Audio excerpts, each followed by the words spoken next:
Madam actually क्या होता है कि जब कोई सक्सेस स्टोरी बनती है किसी की, है ना, वो ऐसे नहीं बनती, क्योंकि जिसने ज़मीनी लेवल से, एक छोटे से लेवल से ये काम स्टार्ट किया होता है और बहुत सारी, है ना, मुसीबतों का सामना किया होता है और फिर उस लेवल तक पहुंच जाए कि जहां वो ना सिर्फ अपना खुद का रोजगार चला रहा है बल्कि साथ में और भी 15-20 लोगों को अपने साथ लेकर के उनको भी रोजगार दे रहा है। प्रधानमंत्री जी ने मन की बात में मेरा ये जिक्र किया है कि यमुनानगर के, है ना, हरियाणा में यमुनानगर जिले के हाफिजपुर गांव में एक सुभाष काम्बोज रहते हैं, जो, है ना, सिर्फ 6 बॉक्स से उसने ये काम स्टार्ट किया था और जो आज 2000 बॉक्स उनके पास हैं। मधुमक्खियाँ ना सिर्फ खुद बढ़ोतरी इनकी होती है, मधुमक्खियाँ भी बढ़ रही हैं, मेरे पास बॉक्स आगे डेवलप हो रहे हैं और शहद भी मिल रहा है। 4 साल के बाद मैं इसमें एक तरह से पूरा प्रोफेशनल हो गया था। मैं इन बॉक्सों को लेकर के फिर कभी राजस्थान, मध्य प्रदेश, गुजरात और यहाँ तक कि फिर हिमाचल, पंजाब और जम्मू कश्मीर तक हम इनको लेकर के जाते हैं। अगर हम इनको सही तरीके से, साइंटिफिक तरीके से इनको रखें तो ये नहीं है कि आपने इनकी केयर नहीं की तो फिर ये इनकी बढ़ोतरी नहीं होगी और ये खत्म हो जाएंगे, क्योंकि ये एक जीव है, बहुत छोटा सा जीव है, ये भी केयर मांगता है। जो भी शुरू में, है ना, इस काम को करता है, ट्रेनिंग ले, पहले 5-6 दिन की ट्रेनिंग होती है। बिल्कुल, मैंने तो बहुत सारी ट्रेनिंग ली है खैर शुरू में, और आज तो मैं दूसरों को ही ट्रेनिंग देता हूँ। तो मैं कई जगह जा करके मैंने ट्रेनिंग दी है, लेकिन नया जो भी काम करे तो वो ट्रेनिंग ले। मोस्टली लोगों की यही सोच है कि पहले तो वो ये सोचते हैं कि शहद जो है एक मेडिसिन है, बस आयुर्वेद की, खांसी जुकाम हुआ तब उसको चाट लिया, लेकिन एक्चुअली ये सही मायनों में फूड है, प्रॉपर फूड है ये। इसके अंदर जितने न्यूट्रिशन है वो किसी भी चीज में नहीं मिलेंगे आपको। देखो, यूं तो मधुमक्खी जो हमारे शहद मिलता है वो 5 तरह की मधुमक्खियां हैं, लेकिन जो पाली जाती हैं, जो नॉर्थ इंडिया में पाली जाती है, वो एपिस मेलिफेरा है। जो आप ये बॉक्स देख रहे हैं, इन बॉक्सों में एपिस मेलिफेरा ही पाली जाती है।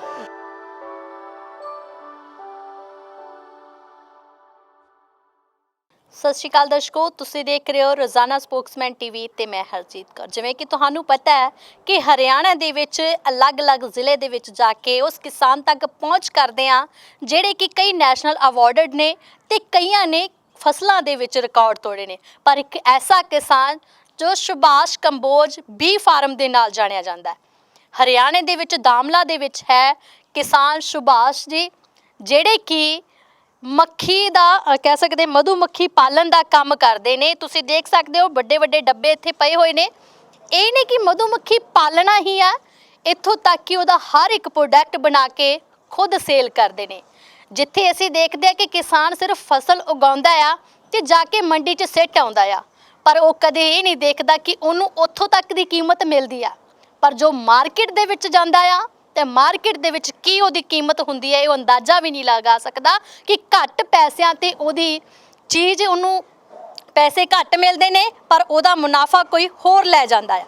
ਪਰ ਸੁਭਾਸ਼ ਜੀ ਦੱਸਣਗੇ ਕਿ ਜਿੱਥੇ ਉਹਨਾਂ ਨੇ ਮਧੂਮੱਖੀ ਪਾਲਣ ਕੀਤਾ, ਉੱਥੇ ਹੀ ਵੱਖਰੇ ਵੱਖਰੇ ਪ੍ਰੋਡਕਟ ਲੈ ਕੇ ਅੱਜ ਬਣਾ ਕੇ ਆਪ ਇੱਥੋਂ ਸੇਲ ਵੀ ਕਰ ਰਹੇ ਨੇ। ਔਰ ਸਭ ਤੋਂ ਜ਼ਿਆਦਾ ਵੱਡਾ ਇੱਥੇ ਤੁਹਾਨੂੰ ਦੱਸਾਂਗੇ ਕਿ ਸਰਕਾਰ ਨੇ ਵੀ ਇਹਨਾਂ ਦਾ ਜ਼ਿਕਰ ਕੀਤਾ। क्यों जिक्र आया भी जरूर दसांगे। सब तो पहला स्वागत करते हैं रोजाना स्पोक्समैन पे। सत श्री अकाल जी। सत श्री अकाल जी। सत श्री अकाल। सुभाष जी, पहले तो यही जानना चाहते हैं कि मन की बात प्रधानमंत्री मोदी जी ने आपकी भी बात की है, मन की बात तो वो करते ही हैं सबसे, आपकी भी बात की है, क्यों की फिर आपकी बात, ऐसा क्या है आप में?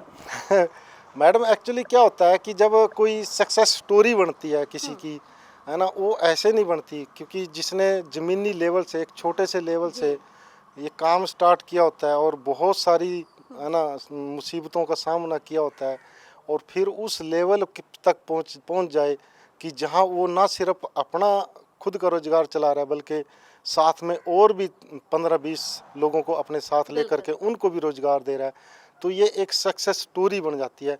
तो इसी तरह प्रधानमंत्री जी ने मन की बात में मेरा ये जिक्र किया है कि यमुनानगर के, है ना, हरियाणा में यमुनानगर ज़िले के हाफिजपुर गांव में एक सुभाष काम्बोज रहते हैं, जो, है ना, सिर्फ 6 बॉक्स से उसने ये काम स्टार्ट किया था और जो आज 2000 बॉक्स उनके पास हैं और वो ना सिर्फ मधुमक्खी पालन कर रहे हैं बल्कि उस शहद को और अपने साथियों के शहद को भी बल्कि मैं ना फिल्टर कर करके मार्केट में पूरे देश में इसकी सप्लाई दे रहा हूँ।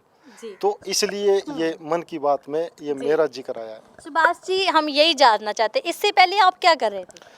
देखो, मैंने ये लगभग 1996 में ये 6 बॉक्स सिर्फ शहद खाने के पर्पज से और अपने खेतों की पोलिनेशन के लिए कि चलो मधुमक्खी जो है अपने खेतों की पोलिनेशन कर देगी और शहद हमें अपने हमारी फैमिली को खाने को मिल जाएगा और क्योंकि प्योर होता है, प्योर होता, हाँ।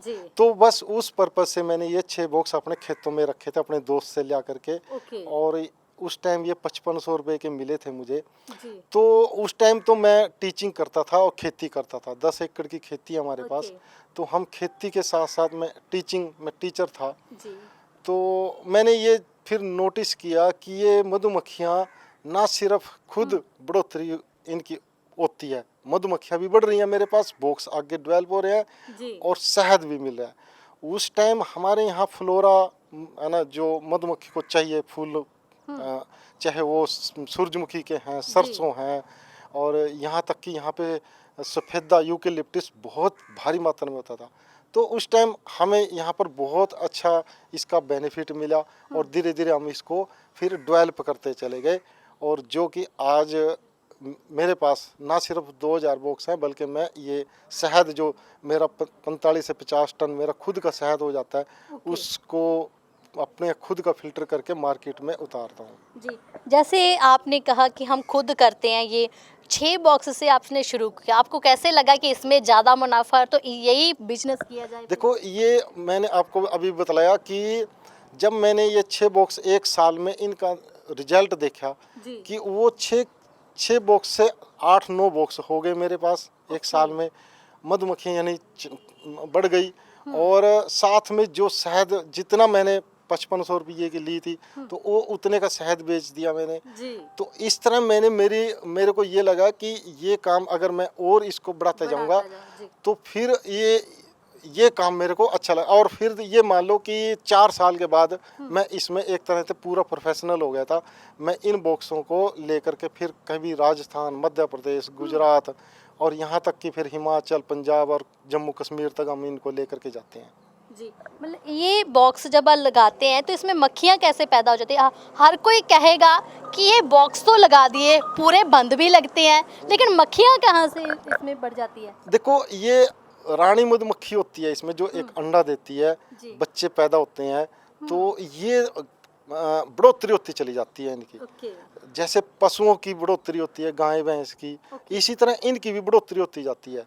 तो ये है ना, 5 बॉक्स से आपके 6 बन जाएंगे, फिर 7, ऐसे बढ़ोतरी होती ही जाएगी। ये हर साल बढ़ते हैं, मधुमक्खियाँ बढ़ती हैं।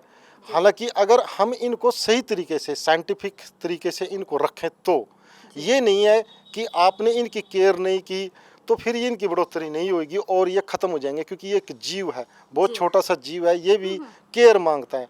बहुत सारों के दिमाग में ये आता है मधुमक्खियाँ हैं, बॉक्स है, रख दिए तो ये तो खुद ही अपना काम कर रहे हैं, ना इनको पानी पिलाना है ना घास डालना है, ये तो खुद ही अपना जो है ना भोजन लेके आ जाते हैं। लेकिन ऐसा नहीं है, इनमें काम बहुत होते हैं, लेकिन वो अलग पार्ट है, वो तो एक ट्रेनिंग का पार्ट है। लेकिन बस मैं तो यही कहूँगा कि ये बढ़ोतरी होती है इनकी हर साल और ये शहद तो देती हैं हमें, बल्कि इसके साथ हम 6 प्रोडक्ट और भी इनसे ले लेते हैं।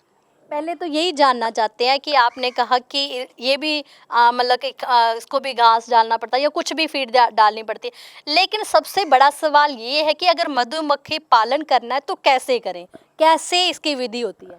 देखो, कोई भी है नया बीकीपर, पहले तो मैं यही कहूँगा कोई भी किसान है नया जो इस काम को करे तो वो अच्छी तरह ट्रेनिंग ले पहले, है ना। सरकार इसके लिए ट्रेनिंग देती है फ्री ऑफ कॉस्ट, कोई उसका सर्टिफिकेट भी देती है। फिर हरियाणा, बल्कि हरियाणा सरकार तो जो है हमारा हॉर्टिकल्चर डिपार्टमेंट है वो इसके ऊपर 85% तक सब्सिडी भी देता है। और वो जो भी शुरू में है ना इस काम को करता है, ट्रेनिंग ले, पहले 5-6 दिन की ट्रेनिंग होती है। बिल्कुल, मैंने तो बहुत सारी ट्रेनिंग ली है खैर शुरू में, और आज तो मैं दूसरों को ही ट्रेनिंग देता हूँ।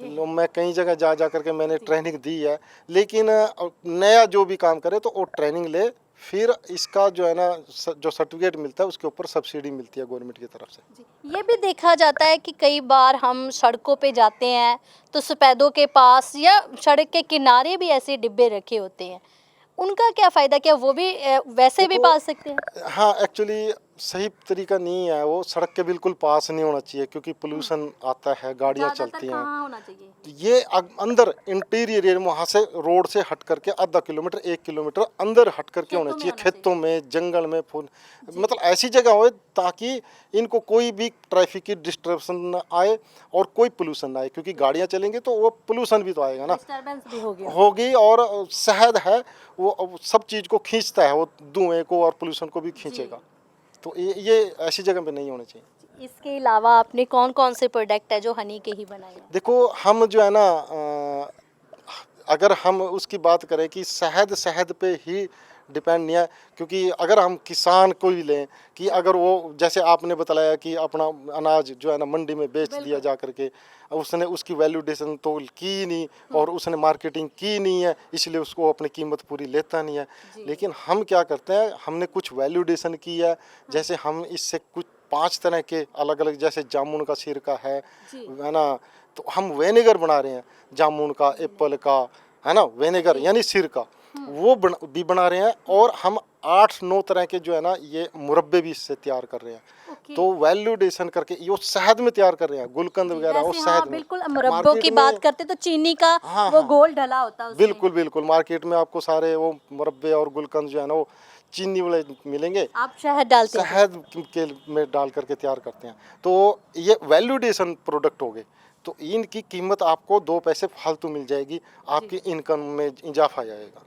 लेकिन ये भी कहते हैं कि हनी की तासीर होती है कि वो गर्म होती है, क्योंकि इनको सिर्फ सर्दियों में ही हम खा सकते हैं, गर्मियों में तो बहुत ज़्यादा गर्म हो जाएगा, इसके बारे में क्या कहना है? देखो, सभी की यानी अपने हिंदुस्तान में तो मोस्टली लोगों की यही सोच है कि पहले तो वो ये सोचते हैं कि शहद जो है एक मेडिसिन है, बस आयुर्वेद की, खांसी जुकाम हुआ तब उसको चाट लिया। लेकिन एक्चुअली ये सही मायनों में फूड है, प्रॉपर फूड है ये। इसके अंदर जितने न्यूट्रिशन है वो किसी भी चीज में नहीं मिलेंगे आपको, इतने न्यूट्रिशन है इसके अंदर, ये प्रॉपर फूड है, पहले तो ये जान लो। दूसरा फिर आती है तासीर की बात। बहुत सारे फिर यही सोचते हैं कि ये गर्म होता है, असल में ये गर्म नहीं, ये अपनी तासीर चेंज कर लेता है। अगर हम इसको शरबत बना करके पियेंगे तो ये ठंडी तासीर को होता है। कितनी भी आप बाहर गर्मी पड़ रही हो, लू चल रही हो, आप 2 गिलास शरबत बना करके इसके पी करके चले जाओ, आपको गर्मी लू नहीं लगेगी, इतनी ठंडी तासीर होती है इसकी। लेकिन ये गर्म भी बहुत होता है। अगर हम इसको डायरेक्ट खाएंगे, है ना, या अदरक वगैरह के उसमें डाल करके, रस में डाल करके चाटेंगे जैसे खांसी के लिए, तो वो गर्म तासीर को होता है। डायरेक्ट खाने से ये गर्म है। बहुत सारे जो है ना, अगर ये सोचें कि हम चाय कॉफ़ी भी इसी की बना के पी लें तो भी ये गर्म है। बहुत ग्रीन टी वगैरह पीती हैं, गर्म है, क्योंकि ये अगर किसी भी उसके साथ, टी के साथ अगर ये जाएगा तो ये गर्म हो जाती है इसकी तासीर। ये ठंडा भी है और गर्म भी है।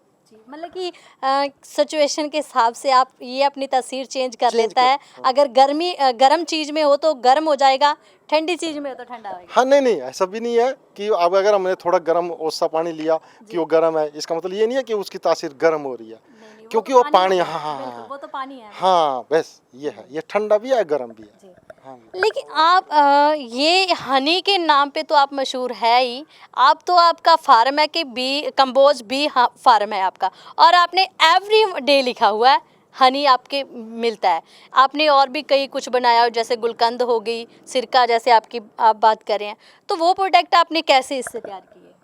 देखो, कोई भी प्रोडक्ट बनाने के लिए पहले तो ये भी जान लो कि मतलब एक उसकी ना एक अलग से रेसिपी होती है कि हम कौन सा शहद इसके अंदर मिक्स करना है, तो वो सीक्रेट होती हैं कुछ तो चीज़ें कि हाँ, अब बहुत सारे हमारे से पूछते हैं कि गुलकंद में या मुरब्बे में कौन सा शहद यूज करते हैं, है ना, तो वो तो थोड़ा सा सीखा। हाँ, ये जरूर है कि उनका बनाने का तरीका है, वो जरूर तरीका है ना, दूसरे को भी शेयर करते हैं, दूसरे फार्मर को भी शेयर करते हैं ताकि वो भी ये प्रोडक्ट बना सकें।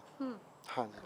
अवार्ड की बात करते हैं, आपको कहाँ कहाँ से सम्मान हुआ आपका, वही भी जानना चाहते हैं। देखो मैं तो यही कहूँगा कि जब मैंने ये 26 साल पहले ये काम शुरू किया था जी। तो उस टाइम तो मैं भी नहीं सोच पाता था कि मुझे इतना मान सम्मान मिल जाएगा। तो मुझे मान सम्मान इन मधुमक्खियों ने बहुत दिलाया। मुझे जो है जो अपने मुख्यमंत्री हैं उनसे मैं सम्मानित हो चुका हूँ। हिसार एग्रीकल्चर यूनिवर्सिटी है वहाँ से मैं सम्मानित हो चुका हूँ। किसान दिवस पे जो 23 दिसंबर को आता है उस वहाँ सम्मानित हुआ। कृषि मेले में कई बार मैं कृषि मेले में जो जो है ना वहाँ मेरी स्टॉल को सम्मानित किया गया। और उदयपुर एग्रीकल्चर यूनिवर्सिटी है तो वहाँ पर भी मुझे सम्मानित हुआ, मैं सम्मान मिला। यहाँ तक कि जो हमारे डिप्टी कमिश्नर हैं जिस डीसी कहते हैं जिसको जिलाधिकारी, उन्होंने भी मुझे 26 जनवरी के उपलक्ष्य में जो है ना मुझे सम्मानित किया। और अब तो इससे बड़ा तो सम्मान किसी एक फार्मर के लिए नहीं हो सकता कि एक देश का प्रधानमंत्री है ना और वो मन की बात में 2 बार जिक्र कर दे और उसकी काम की तारीफ करे और वो एक एग्जाम्पल पेश करे कि ये दूसरे किसानों के सामने एक उदाहरण है, तो इससे बड़ा तो सम्मान नहीं हो सकता। सुभाष जी, हम ये भी जानना चाहते हैं कि कितनी एकड़ ज़मीन थी आपके पास पहले जब आपने ये? देखो हम ज़मीन के साथ साथ उस टाइम हमारे पास 10 एकड़ ज़मीन है, आज भी है। तो हम खेती के साथ साथ ये काम भी करते हैं, खेती भी करते हैं। उस टाइम हमें जो है ना ये लगा था कि हम खेती के साथ ही थोड़ा थोड़ा ये काम करेंगे, लेकिन प्रोफेशनल बनने के लिए बस ये है कि इनको उठाए उठाए दूसरी एक स्टेट से दूसरी स्टेट में ले जाना पड़ता है। हाँ, एक जगह पे इनको नहीं रखा जाता। अगर प्रोफेशनल यही काम करना है जो हम अब ये इनकी जगह भी चेंज करनी वही एक जगह से दूसरी जगह ले जाने का मतलब जगह यानी कि फ्लावर के हिसाब से और मौसम के हिसाब से इनकी जगह एक जगह से दूसरी जगह ले जाने पड़ते हैं। इनकी वैरायटियां भी होती है अलग अलग की। देखो यूँ तो मधुमक्खी जो हमारे शहद मिलता है वो 5 तरह की मधुमक्खियां हैं, लेकिन जो पाली जाती हैं जो नॉर्थ इंडिया में पाली जाती है वो एपिस मेलिफेरा है। जो आप ये बॉक्स देख रहे हैं इन बॉक्सों में एपिस मेलिफेरा ही पाली जाती है। जो दूसरी डोरसेट वगैरह है जो पेड़ पे लगती है वो नहीं पाली जाती जी। और हनी की अब बात करें तो कहाँ कहाँ आपका हनी है जो पहुँचता है? देखो हम इसको शहद को अपना सारा यहीं पे गोदाम में ले आते हैं, फिर इसको फिल्टर करके अच्छी तरह और है ना फूड ग्रेड कैनियों में बकेट में डाल करके ऑल इंडिया में बहुत अच्छी हमारी सप्लाई जा रही है। जी, मतलब कि इंडिया से बाहर भी आपकी जा अभी हाँ अब नहीं एक्सपोर्ट में भी जाएंगे। हमारी कंपनी तो नहीं गई लेकिन हमने दूसरी कंपनियों के थ्रू हमने एक्सपोर्ट भी किया। जी। हाँ, क्योंकि जो सरसों का शहद है वो टोटली यूरोप और यूएसए में ही जाता है। हाँ जी। ਸੋ ਦਰਸ਼ਕੋ ਤੁਸੀਂ ਦੇਖ ਸਕਦੇ ਹੋ ਨਾਲ ਇਹਨਾਂ ਨੇ ਡਰੈਗਨ ਫਰੂਟ ਵੀ ਲਾਇਆ ਹੋਇਆ ਤੇ ਇੱਥੇ ਡੱਬੇ ਤੁਸੀਂ ਦੇਖ ਸਕਦੇ ਤਕਰੀਬਨ ਕਾਫੀ ਡੱਬੇ ਇੱਥੇ ਪਏ ਹੋਏ ਆ ਤੇ ਬਾਕੀ ਇਹਨਾਂ ਦਾ ਕਹਿਣਾ ਕਿ ਹੋਰ ਵੀ ਕਈ ਜਗ੍ਹਾ ਤੇ ਆਪਣੇ ਡੱਬੇ ਜਿਹੜੇ ਉਹ ਲਾਏ ਹੋਏ ਨੇ। ਤਕਰੀਬਨ 2000 ਤੁਹਾਡਾ ਡੱਬਾ ਹੁਣ ਤੱਕ बिल्कुल ਲੱਗ चुका है। लेकिन 6 डब्बियां तो हम 2000 हो चुके। बिल्कुल उससे भी ज़्यादा हो, लेकिन अब हम कहीं पिछले ये मान लो 13-14 साल से हम बस सिर्फ 2000 बॉक्सों पे ही कंट्रोल कर रहे हैं। और जो फालतू बढ़ जाती हैं क्योंकि ये बढ़ती हैं उनको हम सेल कर देते हैं, वो एक्स्ट्रा इनकम है हमारी। ਜੀ हाँ जी। ਸੋ ਬਹੁਤ ਬਹੁਤ ਧੰਨਵਾਦ ਜੀ। ਸੋ ਦਰਸ਼ਕੋ ਇਹ ਸਨ ਸੁਭਾਸ਼ ਕੰਬੋਜ ਜੀ। ਤੁਸੀਂ ਦੇਖ ਸਕਦੇ ਹੋ ਕਿ ਹਰ ਕੋਈ ਕਿਸਾਨ ਕਿਸੇ ਨਾ ਕਿਸੇ ਖੇਤਰ ਦੇ ਵਿੱਚ ਆਪਣੀ ਫਸਲ ਦੇ ਜ਼ਰੀਏ ਮੱਲਾ ਮਾਰਦੇ ਨੇ, ਪਰ ਇਹਨਾਂ ਨੇ ਮਧੂਮੱਖੀ ਪਾਲਣ ਦੇ ਵਿੱਚ ਹੀ ਅੱਜ ਬਹੁਤ ਮੱਲਾ ਮਾਰੀਆਂ ਨੇ ਤੇ ਵਧੀਆ ਮੁਨਾਫਾ ਜਿਹੜਾ ਉਹ ਕਮਾ ਰਹੇ ਨੇ। ਸੋ ਜੁੜੇ ਰਹੋ ਰੋਜ਼ਾਨਾ ਸਪੋਕਸਮੈਨ ਦੇ ਨਾਲ, ਇਦਾਂ ਦੀਆਂ ਸ਼ਖਸੀਅਤਾਂ ਤੁਹਾਡੇ ਰੂਬਰੂ ਕਰਵਾਉਂਦੇ ਰਾਂਗੇ। ਤਦ ਤੱਕ ਲਈ ਇਜਾਜ਼ਤ ਦਿਓ, ਧੰਨਵਾਦ।